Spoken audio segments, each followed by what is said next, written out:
જય શ્રી કૃષ્ણ. રાધે રાધે. મારી યુટ્યુબ ચેનલમાં તમારું હાર્દિક સ્વાગત છે. મિત્રો, વિધિના વિધાનને કોઈ બદલી ના શકે.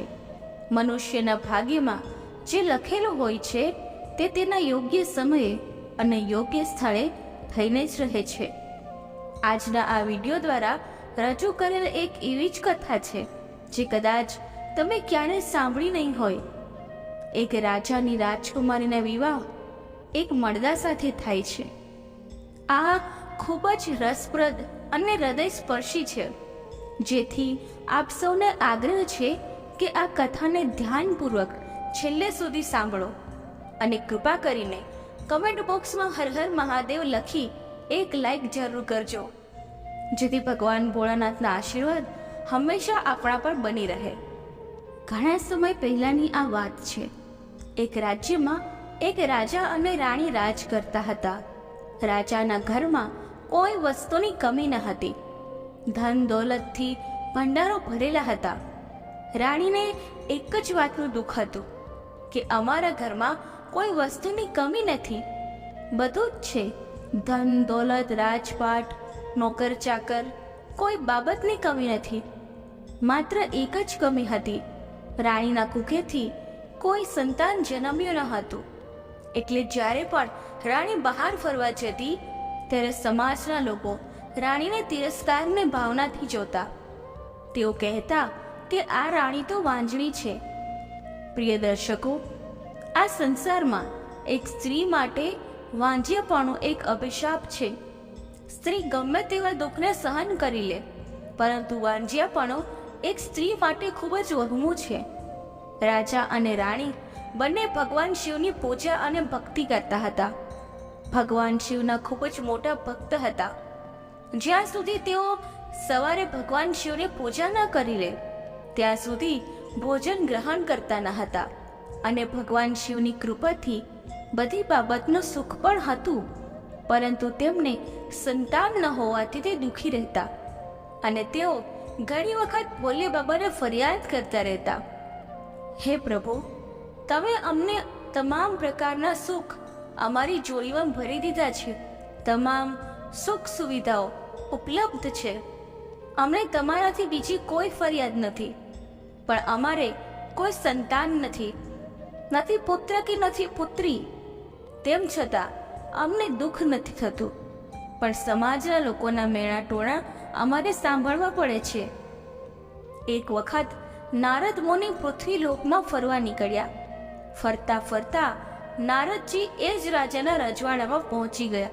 તે દરમિયાન તેમને ખબર પડી કે આ રાજ્યના રાજા અને રાણી ભગવાન ભોલેનાથની વર્ષોથી ભક્તિ કરે છે.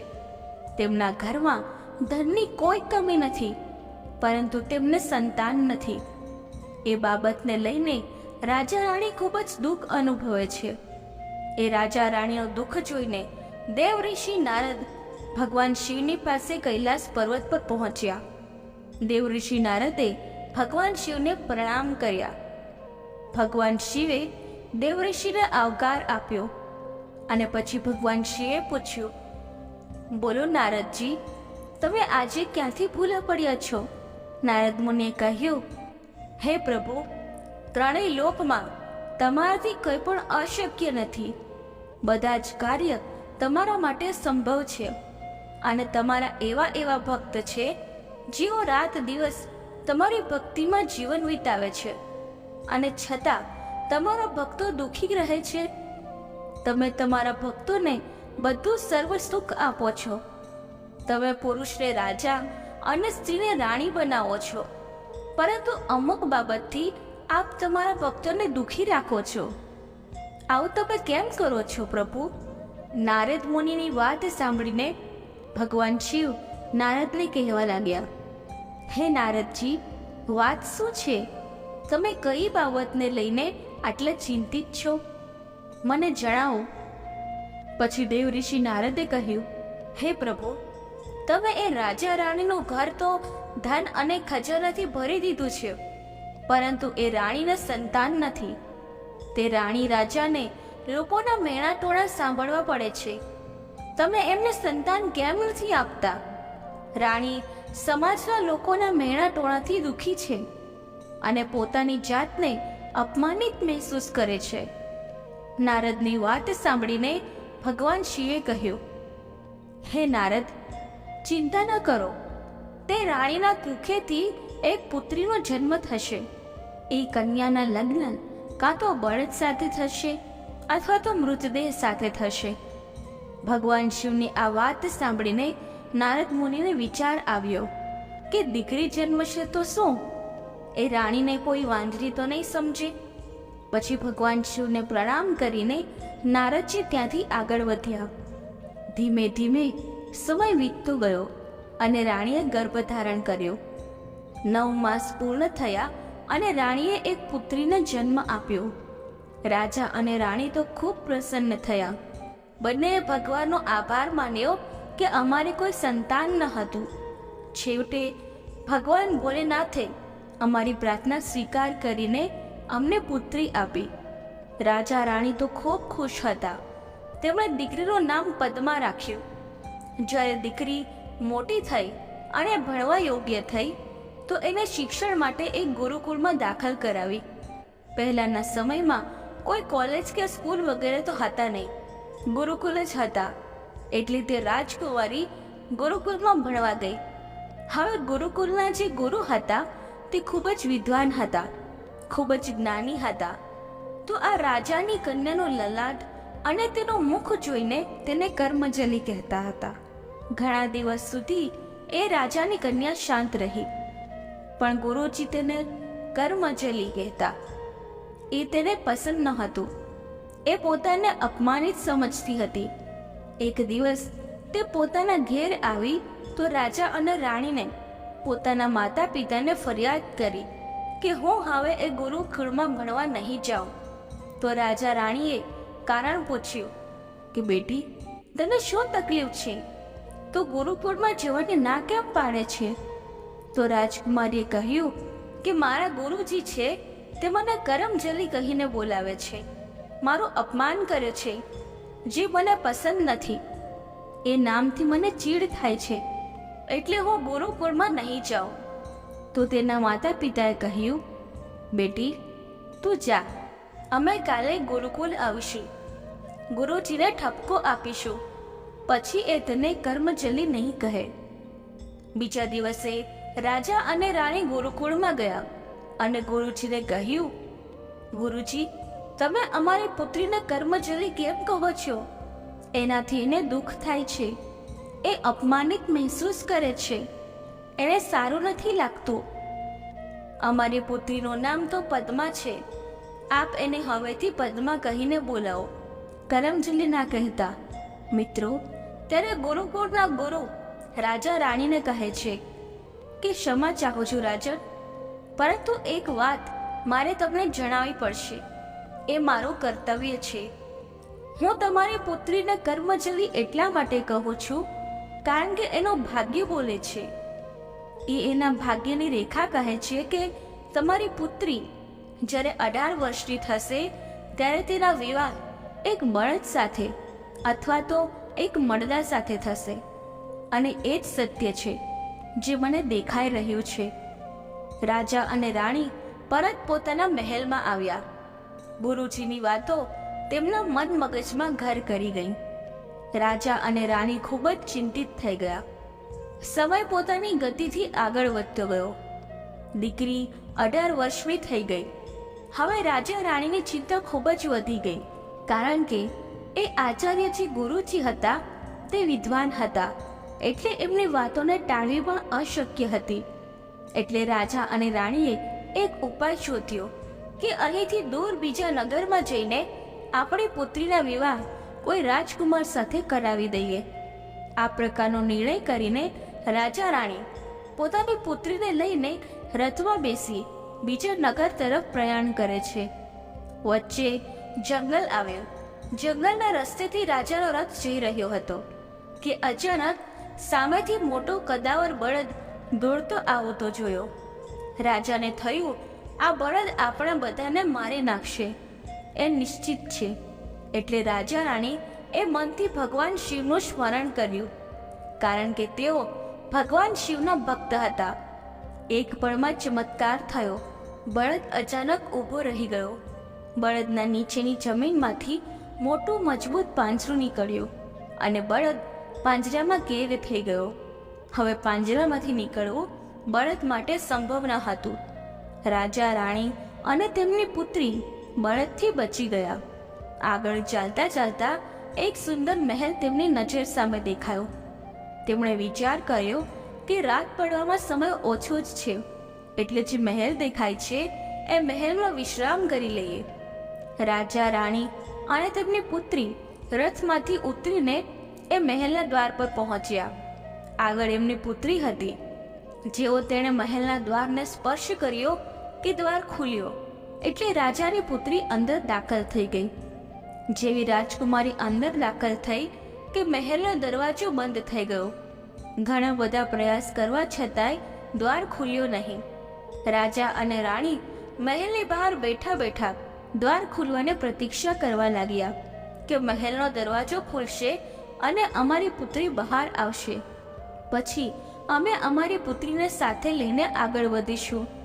બીજી બાજુ કર્મચલી એ મહેલની અંદર કેદ હતી. મહેલમાં મોટા સુંદર ફૂલો હતા. ફૂલોના બગીચા હતા. તે ખૂબ જ સ્વચ્છ અને સુંદર મહેલ હતો. ખાવા પીવાની બધી વ્યવસ્થા હતી. એવું લાગી રહ્યું હતું કે મહેલમાં કોઈ રહેતું હશે, પણ ત્યાં કોઈ હતું નહીં. કર્મચલીને ત્યાં કોઈ નજર ન આવ્યો. હવે બન્યું એવું કે કર્મચલીને ખૂબ જ ભૂખ લાગી. તેને એટલી બધી જોરદાર ભૂખ લાગી કે તે હવે સહન કરી શકતી ન હતી. તો તેની નજર પડી તો એક માટીનો ચૂલો હતો. એ ચૂલા ઉપર એક ઢકાયેલું વાસણ હતું. તેથી તેણે વિચાર કર્યો કે ખાવાનું તેમાં કંઈ હશે, કારણ કે તેને ખૂબ ભૂખ લાગી હતી. જ્યારે તે ચૂલા પાસે પહોંચી અને જોયું કે ચૂલામાં પહેલેથી જ રાખ હતી. જ્યારે તે રાખને દૂર કરવા લાગી ત્યારે પવનની એક જોરદાર લહેરખી આવી. તે રાખ પવનથી ઉડી અને તેની માંગ ભરાઈ ગઈ અને પછી તે સિંદૂરના રૂપમાં બદલાઈ ગઈ. કર્મચલીએ આ દ્રશ્ય જોયું તો એ ભયભીત થઈ ગઈ હતી. તે ત્યાંથી દોડીને દરવાજા પાસે આવી. તેના માતા પિતા દરવાજાની બહાર તેની રાહ જોઈ રહ્યા હતા. એના પિતાજીને કહ્યું, પિતાજી, હું ત્યાં પડેલા ચૂલા પાસે ગઈ. એ ચૂલામાં રાખ હતી. પવનની એક લહેરખી આવી અને એ પવનથી રાખ ઉડી અને મારી માંગ ભરાઈ ગઈ અને પછી રાખ સિંદૂરમાં પરિવર્તિત થઈ ગઈ. આટલું સાંભળતા જ રાજા રાણી સમજી ગયા કે ગુરુજીએ જે કહ્યું હતું તે સાબિત થયું. પછી રાજાએ કહ્યું કે દીકરી, જો તો જરા અંદર કોઈ છે કે નહીં. તો કર્મચલીએ ધ્યાનથી જોયું કે ત્યાં એક મૃતદેહ પડ્યો હતો. તેના પર ઘાસ ઢકાયેલ હતું. પછી કર્મચલીએ તેના પિતાને કહ્યું કે પિતાજી, અહીં એક મૃતદેહ પડ્યો છે જેના ઉપર લીલું ઘાસ ઢકાયેલ છે. તો તેના પિતા અને રાણીએ કહ્યું, દીકરી, જેવું તારા ભાગ્ય લખેલ હતું એવું જ થયું છે. તારું ભાગ્ય જ તને અહીં ખેંચી લાવ્યું છે. અને તે જ સમયે એ મહેલની પાસેથી એક સાધુ પસાર થાય છે. સાધુની નજર પડી કે કોઈ રાજા રાણી મહેલના દરવાજાની બહાર બેઠા છે અને ખૂબ જ દુઃખી છે. તો એ સાધુ તેમની પાસે આવ્યા અને પૂછ્યું કે, હે રાજન, શું તકલીફ છે? તો રાજાએ સાધુ મહાત્માને પૂરી હકીકત કહી સંભળાવી. પછી સાધુ મહાત્માએ રાજાને કહ્યું કે ડરો નહીં, હું જેમ કહું છું તેમ કરો. રાજાએ સાધુને કહ્યું કે મહારાજ, આપ કહો તેમ અમે કરવા તૈયાર છીએ. સાધુએ રાજાને કહ્યું કે તમારી પુત્રીને કહો કે એ મૃત શરીર પરથી ઘાસને ધીમે ધીમે હટાવી દે. રાજાએ પદ્માને કહ્યું, બેટી, ગભરાતી રહી અને ત્યાં રહેલ મળદા ઉપરથી ધીમે ધીમે ઘાસ હટાવી દે, સાફ કરી દે. મિત્રો, પદ્માએ એમ જ કર્યું અને એક ચમત્કાર થયો. એ મળદામાંથી એક સુંદર રાજકુમાર પ્રગટ થયો. મહેલનો દ્વાર ખુલી ગયો. રાજા રાણી દોડીને મહેલમાં ગયા તો સામે તેમની પુત્રી ઊભી છે અને એક સુંદર રાજકુમાર ઊભો છે. રાજકુમાર એ બધી વાત કહી જણાવી કે હું આ જ મહેલનો રાજકુમાર છું. મને શ્રાપ લાગ્યો હતો કે હું મણદો બની જઈશ અને કોઈ કુંવારી કન્યા આવીને મારા ઉપરથી ઘાસ હટાવશે ત્યારે પરત પાછો મારા સાચા રૂપમાં આવીશ. તમારી પુત્રીએ ઘાસ હટાવ્યું અને હું શ્રાપમાંથી મુક્ત થયો છું. પછી એ સાધુ મહાત્માએ કહ્યું કે આ પુત્રીના ભાગ્યમાં જે લખેલું હતું કે એના વિવાહ એક બળદ સાથે થશે અથવા એક મળદા સાથે થશે, એના ભાગ્યમાં વિધાતાના લેખ અનુસાર વર્તાઈ રહ્યું. એના વિવાહ તો એક મળદા સાથે થઈ ગયા. હવે બાકીના શુભ કાર્ય વિધિપૂર્વક સંપન્ન કરો. આટલું કહેતા જ એ સાધુ અંતર ધ્યાન થઈ ગયા. રાજા રાણી સમજી ગયા કે એ સાધુ મહાત્મા કોણ હતા. તો મિત્રો, આ કથા થકી આપણને એ શીખ મળે છે કે ભાગ્યનું લખેલ કોઈ પણ મિટાવી ન શકે. એ યોગ્ય સમયે તેની ભૂમિકા ભજવે જ છે. મિત્રો, કથા બોલતી વખતે જો મારાથી કોઈ ભૂલ થઈ હોય તો હું ક્ષમા માંગુ છું અને આશા રાખું છું કે તમને આ કથા પસંદ આવી હશે. જો તમને આ કથા પસંદ આવી હોય તો વિડીયોને લાઈક કરી ચેનલને સબસ્ક્રાઈબ જરૂરથી કરજો અને કમેન્ટ બોક્સમાં હર હર મહાદેવ જરૂરથી લખજો. ધન્યવાદ. જય શ્રી કૃષ્ણ. રાધે રાધે.